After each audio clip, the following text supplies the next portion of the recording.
If this story were a made-for-TV movie, you might not believe it. Can we admit that we're all transfixed by that sick little soap opera trial in Exeter, New Hampshire? Teachers having an inappropriate relationship with one of their students. Unfortunately, it's something that we see all the time.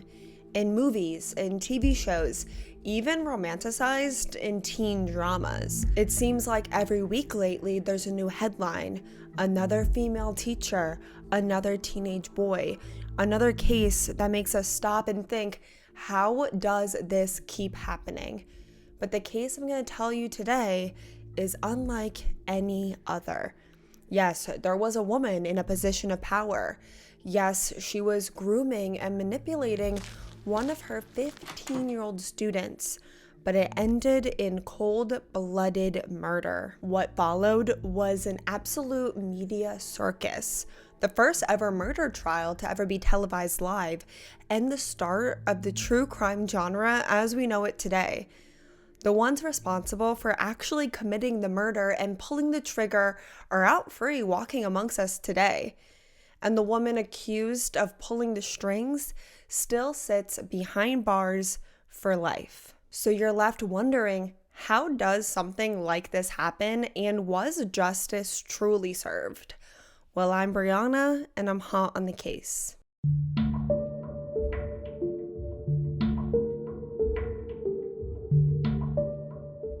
I want to talk a little bit about this week's sponsor, Aura. If you've ever wondered how scammers get your phone number or why your inbox is suddenly drowning in spam, this is why. There are companies called data brokers that collect and sell your personal information without your consent.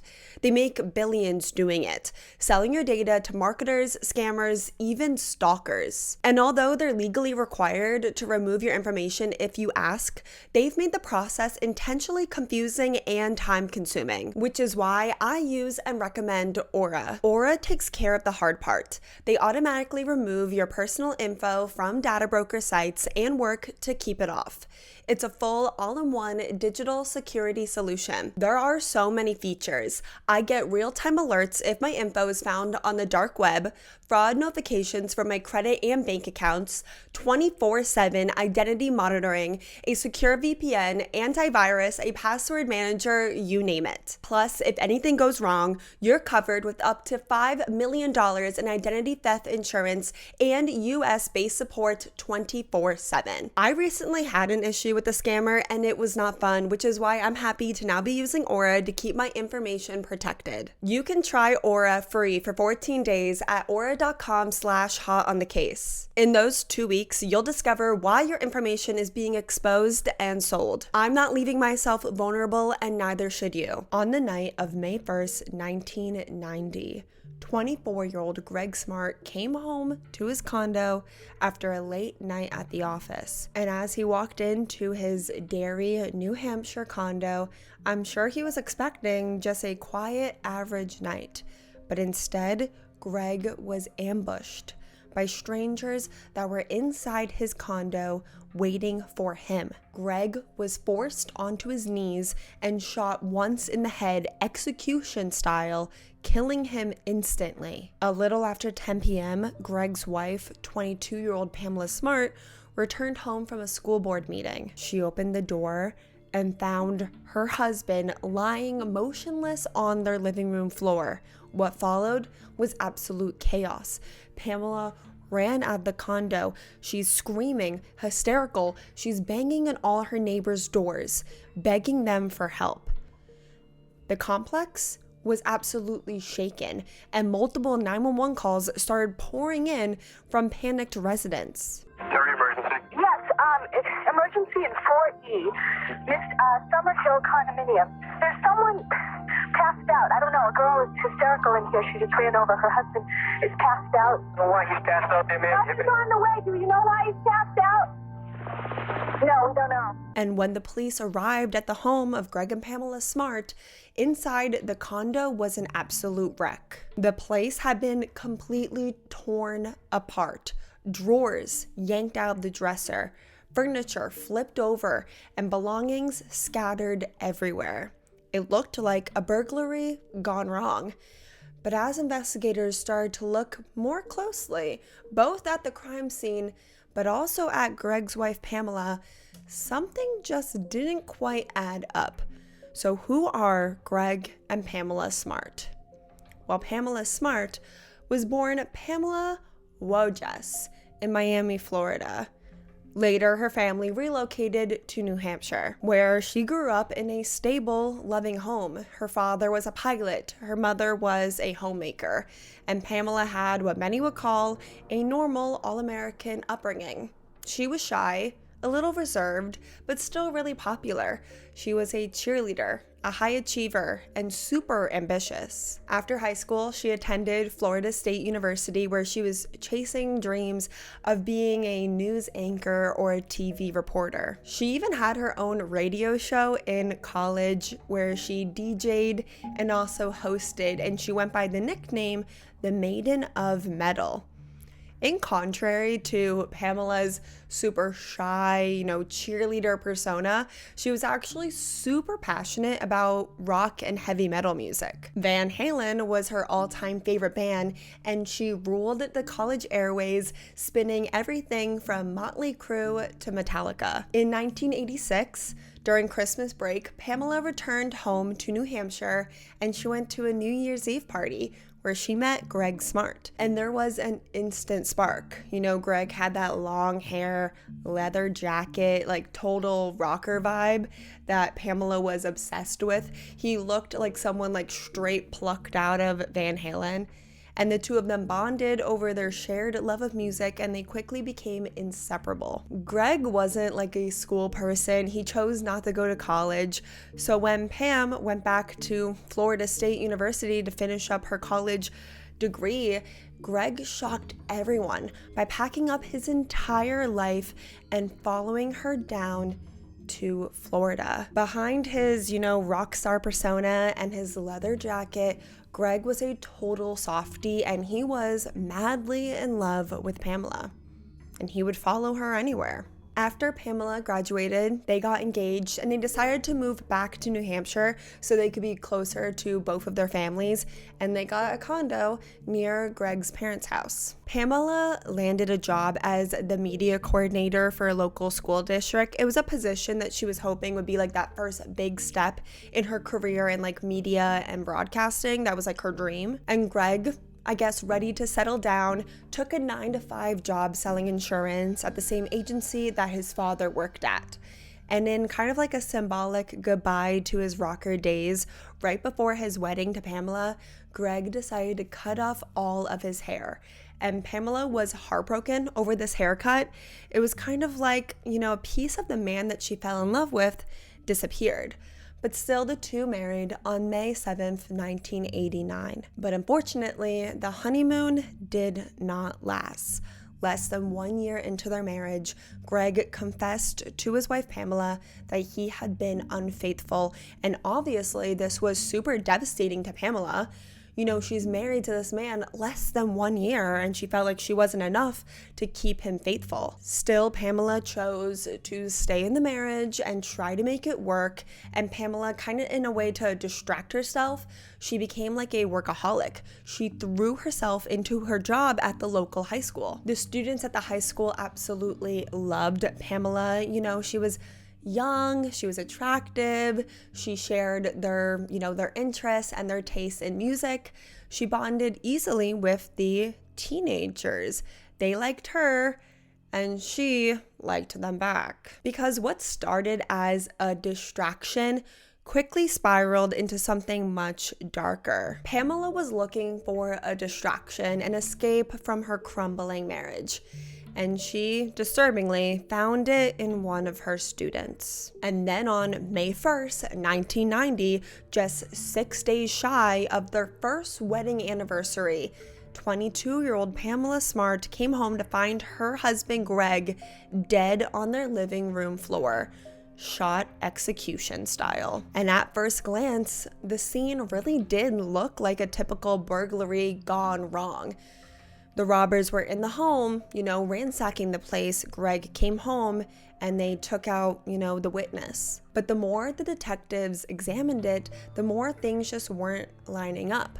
Clothes were thrown around, drawers were emptied. It was chaotic, but most burglars aren't trying to necessarily make a mess, and this place looked ransacked in a way where it seemed like the intruders were trying to make as big a mess as possible. Most burglars, they're in, they're out, fast and quietly as possible.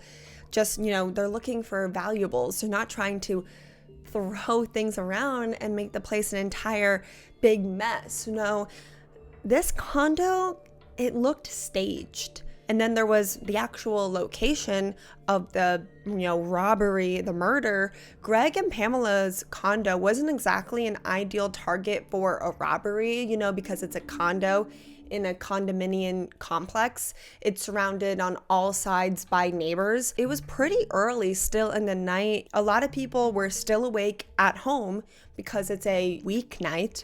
Why would someone risk breaking into this place, with such a high chance of being seen or someone being home because it's Tuesday night at like 9 p.m.? And why this condo? There were no signs of forced entry, and despite the chaos of the apartment, very little was actually missing. Gregg still had his wallet on him. He was still wearing his wedding ring that had diamonds on it. So the more the detectives actually looked at the scene, the more convinced they were that this was staged. So now investigators were asking the big question. If robbing the place wasn't actually the motive, then who would want Gregg Smart dead? Was Gregg involved in something shady? Drugs, gambling, some kind of organized crime? But before they were able to dig too far into Gregg's background, they got a very unexpected request. Pamela Smart, the brand new widow, called the police herself asking why she hadn't been interviewed yet. She seemed frustrated, maybe even a little bit offended that they hadn't taken the time to question her yet. This alone struck the detectives as strange. Most grieving spouses are in shock. They're overwhelmed with emotion. They're numb, unable to process anything. But Pamela, she seemed eager. So the same night that Pamela found her husband dead in their home, the police, they went and they spoke with her. And when they did, more red flags started popping up. Pamela was quick to offer her own theory, saying that it looked like a burglary gone wrong, even though, according to her story, she didn't really see anything. She walked in, she saw Gregg dead on the floor, and immediately ran out. Detectives found this odd. Most loved ones have more questions than answers, but Pamela seemed like she was already trying to explain the crime away. She didn't ask anything about Gregg, how or why this happened. Instead, her only concern was for her Shih Tzu, a little dog she named Halen, of course, named after Van Halen. But the most chilling part, when Pamela was referring to her dead husband, she didn't refer to him as Gregg or my husband. She referred to him as the body. It was cold, clinical, detached. But still, even with all the weird behavior, Pamela had an airtight alibi. Multiple witnesses saw her at the school board meeting during the time that the murder was taking place. So legally, she wasn't a suspect, but she kept rubbing people the wrong way. It had only been a few hours since she came home and found her husband dead, and she was emotionless. And a few days later, detectives escorted Pamela back to the condo that was still an active crime scene so she could gather a few of her things. And right there in front of the detectives, she repeatedly walked across the blood-stained section of the carpet where her husband was killed, where he lost his life. Like, literally, who does that? 3 days after Gregg's death, Pamela laid her 24-year-old husband to rest. At the funeral, she was a completely different person. Hysterical, sobbing, collapsing into her mother's arm. The grief was overwhelming, but for the detectives, something wasn't sitting right. Why was Pamela so emotional in public, but so emotionless in private? And then on May 6th, just one day before what would have been her and Gregg's first wedding anniversary, and only 5 days after his murder, Pamela Smart appeared on camera for her first interview, and yes, you heard that right. Less than 1 week after finding her husband dead, murdered in their home, Pamela went on TV. The police had actually advised her not to speak to the media, but Pamela completely ignored it. In fact, she didn't wait for the media to reach out to her. She reached out to them and asked them for an interview. And once again, Pamela was rubbing people the wrong way. From the start, she treated the news crew like they were her coworkers, not journalists covering the murder of her husband. She told the news crew that she always dreamed of being on TV, that she also worked in media and it was her dream to be in broadcasting. Like she was trying to score herself a new job. Pamela even tried to direct and produce her own interview. She gave notes, she made suggestions. She was completely hands-on in all the wrong ways. At one point, she told the reporter that the next day would have been her and Gregg's first wedding anniversary. And then she asked if he wanted to get a shot of her taking a slice of their wedding cake out of the freezer. It was a piece of the wedding cake that she had saved for this milestone. And it was something that, could have seemed emotional, but instead it was planned, scripted, like a performance. Her grief didn't seem genuine. And when the cameras were actually rolling, when most people in Pamela's position would have taken the opportunity to beg the public for answers, to plead for justice, Pamela didn't do any of that. She didn't talk about who might have done it. She didn't make an appeal to the public for them to come forward if they know anything. Instead, she only talked about herself and how she was feeling. And when she finally did mention Gregg, it was bizarre, chilling, unsettling even. Pamela said, and this is a direct quote, "There was no better time in his life for this to happen." She said if this happened 20 years into their marriage, then she would have loved him 20 times more and it would be even that harder on her. So in a way, there was no better time for her to lose her husband, for her husband to be murdered. People watching at home were stunned. Something like this had never happened in the quiet town of Derry, New Hampshire. The community was shocked, they were scared, but most of all, they were devastated for Pamela.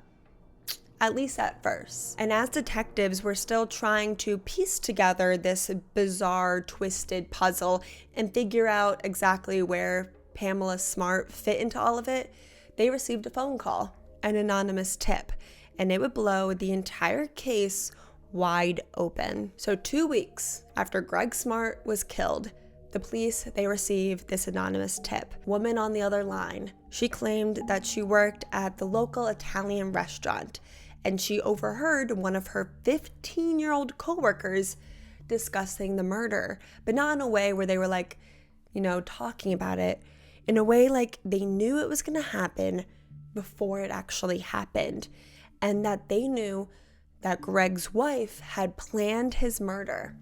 And that teenager, that 15-year-old, was Cecilia Pierce. So when Pamela and Gregg first moved to Derry and Pamela started working at the high school, like I told you, she instantly became popular with all of the students because she was, young and attractive and she was into heavy metal music. A lot of the students felt like they could relate to her and Pamela was, the cool teacher. Pamela was given a student intern, 15-year-old Cecilia Pierce, and the two became very close. But over time, Pamela began to blur boundaries of what is appropriate for a student-teacher relationship, and she actually began to refer to 15-year-old Cecilia as her best friend. And remember, she's 22 years old, so 7 years older than this 15-year-old girl she's calling best friend. When the police first approached Cecilia, she insisted that she didn't know anything about the murder.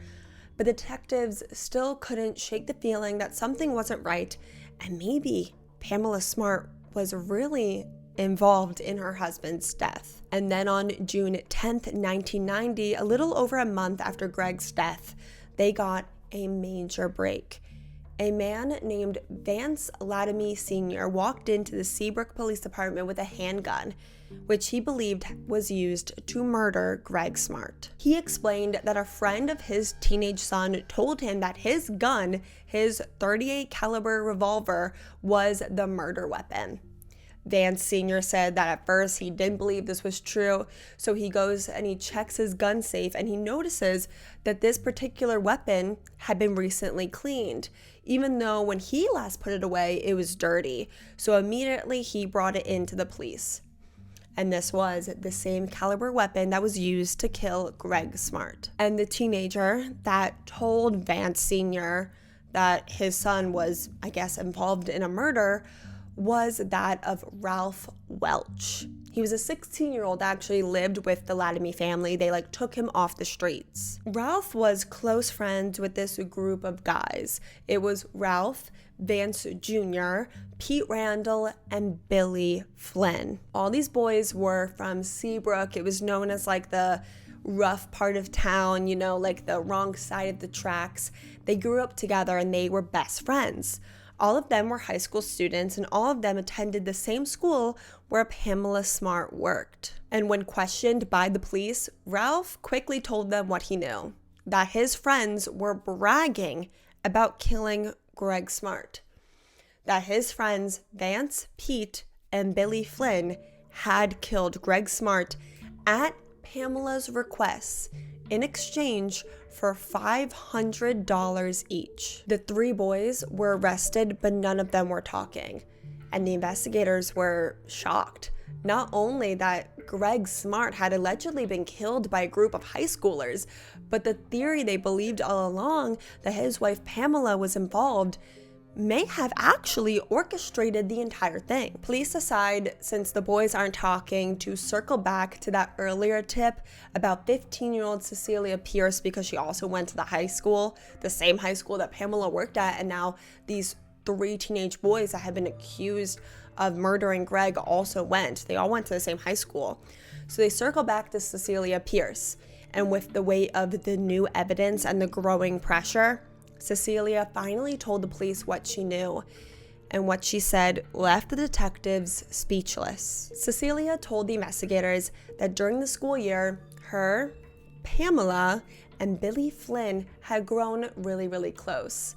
But over time, the relationship between 22-year-old Pamela Smart and 15-year-old Billy Flynn crossed deeply inappropriate lines. Cecilia straight up told the police that the 15-year-old high school student Billy Flynn that was currently in custody for the murder of Gregg Smart was having sex with Gregg's wife, the 22-year-old high school employee, Pamela Smart. What kind of a relationship do you have with Pam? Close. She was kind of like a big sister. They were friends, and then they were having an affair. About the affair? Pam told me that she was in love with Bill, and I didn't say anything on the text because I worked it out. Cecilia also told the police that she knew that Pamela had planned the murder and that she asked Billy Flynn to carry it out. And with this information, detectives made a bold move. They decided to wire up the 15-year-old girl, Cecilia, and send her back to talk to Pamela, a now accused killer, hoping to get the young widow to incriminate herself on tape. And we have these audio recordings, and I might put them in a little bit, but honestly, the quality of the recordings is terrible. It's grainy and it's hard to make out, but the content is pretty damning. Pretty much, they established that, yeah, you had Gregg killed. Why, though? Because they can't think of any other reason why Bill and them would do it. Yeah, but even if I asked somebody to kill somebody, you have to be deranged to say, okay, I will. You know what I mean? Whether someone asks you to or not. As far as I can see it, Bill did it because he loved you. I'm afraid one day you're going to come in here and you're going to be wired by the police and I'm going to be busted. Give me some signal that you have ever come down to me and you're wired that you're going to give me. I'm just sick of lying, Well, I'm just telling you that if you tell the truth, it's going to be an accessory to murder. Right. Now you know you're going to be on the witness stand. And they're just going to put you on there, and I'm going to say, did you know? You're going to say no. Did Pam do this? No. If you tell the truth, you are probably going to be arrested. Pamela definitely alludes to the fact that she knew her husband was going to be murdered before he was actually murdered. And this was the first time that the public and the investigators saw those cracks, that Pamela Smart's polished and sweet persona wasn't who she really was. During this conversation with Pamela and this 15-year-old girl that was her student intern, she pressured Cecilia to lie to the police if they question her. She warns the teenager that if she told the truth, she could end up in prison for the rest of her life. It wasn't just manipulative, it was chilling. The control, the tone that she was using while she was talking to this scared 15-year-old girl. She straight up said, "Lie for me, or you're gonna go to jail for the rest of your life." It really didn't sound like a grieving widow trying to make sense of a tragedy. It sounded like someone trying to cover their tracks. And so, 3 months after the death of her husband, detectives arrived at Pamela Smart's office, and a detective said to Pamela, "I have good news and I have bad news. The good news is I solved your husband's murder. And the bad news is you're under arrest." So it turns out, after Pamela Smart learned of her husband's affair and she throws herself into her work, Pamela starts getting all this attention from the young high school students. And while working on a program for the school district, Pamela meets 15-year-old Billy and they become friendly. Billy and Pamela bonded over their music tastes. Billy was also a huge fan of Van Halen. He also had, long hair and that rough and tough persona that Pamela liked and that her husband Gregg used to have. It's disgusting to even say out loud, but the 22-year-old Pamela who works for the high school that 15-year-old Billy went to, she started to find herself attracted to the 15-year-old teenage boy, Billy Flynn. They started a friendship, and then it blossomed into more. Pamela began grooming Billy. She told this boy, who at this point did have a crush on her, that her husband was terrible, that her marriage was terrible, and that she was miserable. She said that her husband was a cheater and he was also abusive, but if she divorced him, then she would lose everything. Pamela, Billy, and Cecilia, they began hanging out outside school like a trio. They start going to restaurants, the mall, and Pamela, the adult, always picked up the bill. She even let both the 15-year-olds drive her car. So she's intriguing and she's interesting. And Billy definitely fell for her. And just like we talked about in the Mary Kay Letourneau Billy Falau case, it's perfectly normal for a minor, a teenager, a child to have a little bit of a crush on their teacher. What's not normal and actually very disturbing and deeply unsettling is for an adult, a teacher, to reciprocate those feelings. And one day, Pamela did just that when she told Billy, "Do you think about me when I'm not around? Because I think about you all the time." And when she asked the 15-year-old boy, "Are you ever going to finally man up and kiss me?" And this is when grooming became full-on assault. Billy claims that when he did finally man up and kiss this 22-year-old married woman, that it was the first time that he ever made out with a girl, except Pamela wasn't exactly a girl, is she? No, she's an adult in a position of power. And then one night, while Gregg was out of the condo, he was away for a business trip, Pamela invited over her student and she statutory raped 15-year-old Billy Flynn for the first time. And this is how Billy claims that he lost his virginity, but of course, it's actually assault. But only after taking the virginity of a minor is then when Pamela decides that maybe they should end things. And of course now, this teenage boy is completely obsessed with her. He's been manipulated and groomed into doing so, and Billy doesn't want to end things. So what does Pamela do next? The day after taking this 15-year-old boy's virginity, Pamela asks him to kill her husband so they can be together. And when Billy says that he doesn't want to, she told him, "Well, if you really loved me, you would kill my husband for me." And when Billy says that he doesn't have access to a car or to a gun, She says, well, you better go get your friends to help you kill my husband. Recruit more teenagers, more high school students from the school that I work at. Get more high school students into the murder plot to kill my husband. She promised to pay each of these underage boys $500 each from her husband's $140,000 life insurance policy if they murdered him. So Pamela is pretty much having Gregg pay for his own murder. It's absolutely heartless. She's masterminding this murder for hire plot full of teenage boys that go to the high school that she works at. It's absolutely insanity. And on the night of Gregg's murder, Pamela made sure to plan it on a night where she would have an airtight alibi. And then she left the door unlocked for all of her underage hitmen. She requested that they lock her dog in the basement during the murder because Pamela was worried that seeing Gregg killed would traumatize her Shih Tzu. Billy Flynn and Patrick Randall waited in the condo for a long time for Gregg to return home. And when he did, they lunged at him. Patrick got Gregg to his knees and Billy pulled the trigger. I saw Gregg pull up in the truck, and I ran out of the kitchen, and I was saying, Jesus, Pete, he's here, he's here. So, all right, Pete said, calm down, let's go. I heard Gregg walking up towards the door, and I could hear the keys jingling outside the door. So he unlocked the door, and he opened the door. And then I jumped out from behind the door, and I grabbed him by his shoulders on his suit jacket, and I was trying to pull him in the condo. Well, he started yelling and he was trying to back out of the house. Sorry, I can't hear you. He started yelling and he was trying to back out of the house. Pete jumped out from where he was and pushed him in. He shut up the lights and shut the door, but the mat got caught in the door.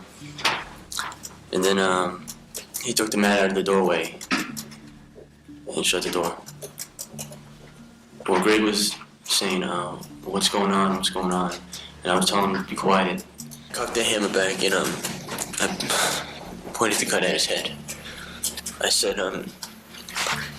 God forgive me. I pulled the trigger.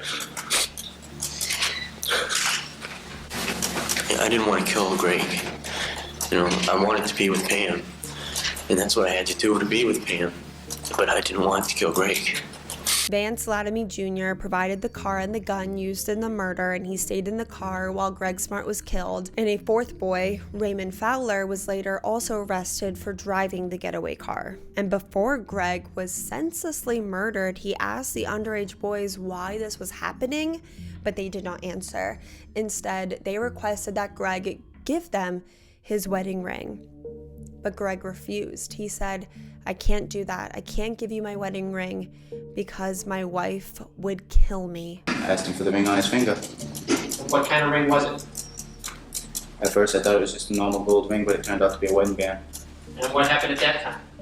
He told me he couldn't give it to me. Why? He said his wife would kill him. Now, when he said my wife would kill me, I can't give you the ring, what did you say to him? I didn't say anything. The teenage boys that were involved in Gregg's death, they still were not talking, but the prosecution had a strategy. Instead of allowing these boys to face juvenile court and face juvenile detention, they decided to move them to adult court and try them as adults.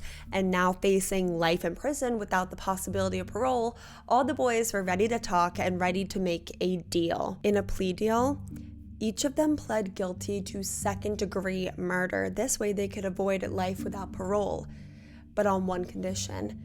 They would each have to testify against Pamela. And this case absolutely blew up in the media. It made national news because of course it did. It seemed like something out of a Lifetime movie or a soap opera. A high school employee not only cheating on her husband of less than 1 year, but she's grooming and assaulting one of her students. But then she manipulates a group of teenage boys into murdering her husband for $500. I mean, when have you ever heard of something like this before? The media circus revolving this case was absolutely insane. And unfortunately, because the time where it took place, the media was definitely painting Pamela as more of like a seductress and a skank rather than a predator, which she was. And because of her love for Van Halen, the media was also really playing into like the hot for teacher angle, which is of course a Van Halen song. So anytime there was any media coverage of Pamela Smart, hot for teacher would be playing in the background. The media circus was absolute madness. Everyone wanted all the dirty, scandalous details. So for the first time in American history, the judge on Pamela's case actually allowed the entirety of her murder trial to be televised live. This had never been done before. This was huge, and everyone was watching the Pamela Smart trial. And interestingly enough, this murder trial being such a hit on daytime TV kind of started the true crime genre as we knew it today. All the eyes on this trial showed TV networks that there was, a huge public interest in true crime and trials. People at home watched as the now 16-year-old Billy cried on the stand as he recounted the moment that he pulled the trigger, ending 24-year-old Gregg Smart's life. They watched as Billy explained why he did it. Because Pamela told him to. Pamela's defense argued that she was innocent of all of this, that all of these teenage boys were lying, essentially, to save their own ass, because the state offered them a plea deal and they didn't want to spend the rest of their lives in prison, so they made up the story and were just blaming it all on her. Their defense was that Billy himself chose, planned, and recruited all of his friends to kill Gregg Smart because Pamela broke up with him. He was either trying to eliminate the competition or get back at her for ending things. There wasn't actually any physical evidence that proved that Pamela, was the one that planned the hit on her husband. This was more of a case of like he said, she said, but it was actually more like she said she was innocent and 5 or so teenagers said that she wasn't.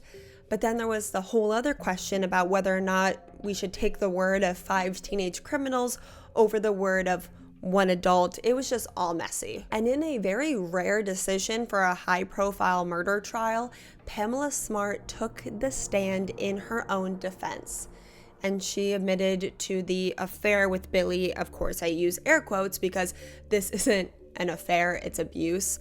But she adamantly denied being involved in her husband's murder. She said she loved Gregg, despite the affair. What was the nature of your relationship with Bill Flynn in the fall of that year? Same as everyone else's, just acquaintances. You like him? Yes, I thought he was a good kid. Did your relationship with Bill Flynn ever change? Yes, it did. Why? How? Why? I don't know, but how? When we were working on the video, I was told from the beginning from Cecilia that Bill had a crush on me, and I didn't like him at first, but yes, I did. I did start to like him during the filming of the Orange Juice video. Did you ever tell him that you liked him? Yes, I did. Did you tell the people in the jury how that came about? Cecilia had said that Bill was talking about me and that she thought that I should talk to him, and I believe he came over to my office, and I had told him that I had known he had liked me and that I thought he was really nice and that I liked him too, but that I was married and that I was not interested in having a relationship with him. What was his reaction to that? He was surprised that I had liked him. Did there ever come a point in time when you did kiss Bill Flynn? Excuse me? Did there ever come a point in time when you did kiss Bill Flynn? Yes, I did. What happened between this February 5th when you told him that you couldn't have an affair at that point in time? What changed? My feelings. Describe what's going on. Well, I didn't set out to have an affair with him, but I did. And in February, I believe it was February 27th or something, it was during February vacation also, while I was over his house, we were working on the video, we were in his room, and he kissed me. I really didn't want to have an affair, and I was trying to fight my feelings Were you successful? up until March 24th. What happened on March 24th? Bill came over my house, my condo in Derry. Did you expect that when he was over, you would have sex with him? Yes, Did you have sex with him when he came over? yes. And then after less than 3 days of deliberation, the jury came back with their verdict. Pamela Smart guilty of first-degree murder of her husband. They also found her guilty on some other charges, and she was sentenced at only 22 years old to life without the possibility of parole. The judge on her case told her, "You will be in prison for the remainder of your life." On case number 90S1370, which charges a defendant with the crime of conspiracy to commit murder, how say you, was the defendant guilty or not guilty of the offense charged? Guilty. So say you all. Pamela Smart, for whatever reason, was never charged with any sex crimes for what she did to Billy Flynn. For 30 or so years, Pamela maintained her innocence. She's appealed her sentence many times, she's asked to be released many times, and has been denied every single time. And then just like 11 or so months ago, from the date of upload in June of 2024, on camera, in a last-ditch effort to appeal her life sentence, Pamela Smart, for the first time ever, admitted to her role in her husband's murder. She kind of like admits to being guilty without actually confessing to anything or giving any details, so take with that as you will. See so many errors that I made, and I can see how skewed my judgment was and how immature I was. I desperately didn't want to be responsible for my husband's murder. I had to acknowledge for the first time in my own, mind and my own heart how responsible I was. And since all 4 boys who were actually there when Gregg Smart was killed, including Billy Flynn, who was the one to actually pull the trigger, have all been released from prison, while Pamela continues to serve her sentence of life without the possibility of parole. Over the years, her case has become one of the most debated in modern true crime history. Was she the manipulative femme fatale who seduced a teenage boy in order to hit on her husband? Or was she just a young woman who was caught in a destructive relationship, who made terrible choices but doesn't deserve to die in prison? The media made her a villain. The courts made her an example, and the public is, still divided. What's not up for debate is this: Gregg Smart is dead. 3 boys who took part in the murder, they're now all free men. And Pamela Smart, whether you see her as guilty, railroaded, or something in between, is still serving a life sentence for a crime that she didn't physically commit. Now, this is the part of Hot on the Case where I share my 2 cents. I really struggle to make my mind up about Pamela, honestly. I definitely believe that she ordered the hit on Gregg. I think she's guilty, but where I struggle, a part of me believes that this might have been Pamela's plan all along. She met Billy, this boy from the wrong side of the tracks, from the bad part of town. She plants seeds that she's in a miserable marriage and her husband is this terrible, abusive person. She makes this teenage boy fall in love with her. She takes his virginity only for the next morning to try to end things, but what she really is doing is trying to get him to kill her husband. It cannot be a coincidence that the first time that she chooses to statutory rape this 15-year-old boy for the first time, 8 hours later, tells him that she wants her husband dead. Pamela claims at one point that she really did love Billy Flynn, but I don't buy it. I really do see her as the manipulative, cunning, cold-hearted, Black Widow, seductress, femme fatale that the media made her out to be. But then I remember that she was only 22 years old, obviously much older than Billy, but that's still so young. Could she have really been so cold-hearted to have planned this entire thing from day one? Let me know your thoughts in the comments. And then I also always go back to Cecilia Pierce, the 15-year-old intern of Pamela's.